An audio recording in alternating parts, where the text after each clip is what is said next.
We got ripped off buying Windows software on the internet.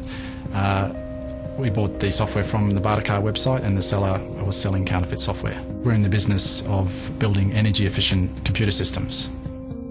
In the last 2 years, consumer complaints to Microsoft have doubled. In Australia alone, we've received 2,000 complaints from customers who've bought counterfeit software. We noticed something was fishy about this seller because he wasn't answering the questions that we asked about the origins of the software. He said the COA, which is the Certificate of Authenticity, hadn't been used, it was new. When we discovered that we'd been ripped off, I felt pretty frustrated, but I kept a cool head and dealt with it through Microsoft and Bartercard. Ben contacted the customer service. He rang in on a customer service line. He had a dispute. We provided every medium we could under our process to assist him.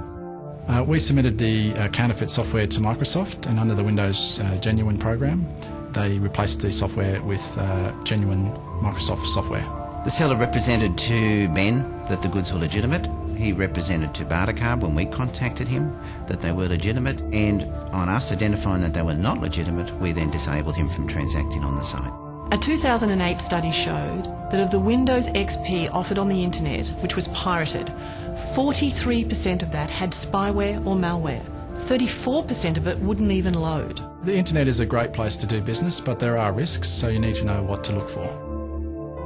The main things on the How to Tell website that made me realise it was fake was the ability to peel the hologram off the CD, and also the hologram has a shadow behind the Windows logo, which proves that it's fake.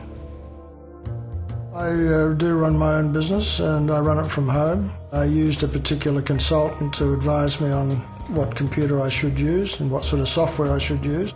And I eventually had a problem with the computer where it went into a meltdown situation and I lost everything.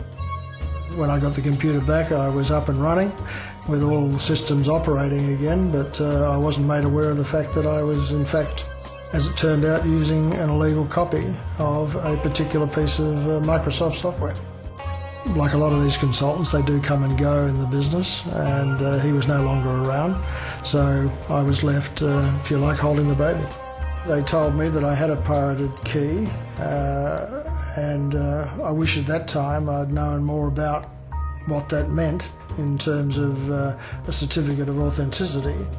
I would recommend to anybody else that is using a consultant to ask questions about what's on your computer. Every piece of software you've got in there, make sure you've got a product key for it that is yours, and that a certificate of authenticity is shown to you to demonstrate that you are using your own software. Ask questions. When you're buying from someone, be a canny buyer. Who are you dealing with? What are their return policies? Is this person going to be around when you've got problems with your software?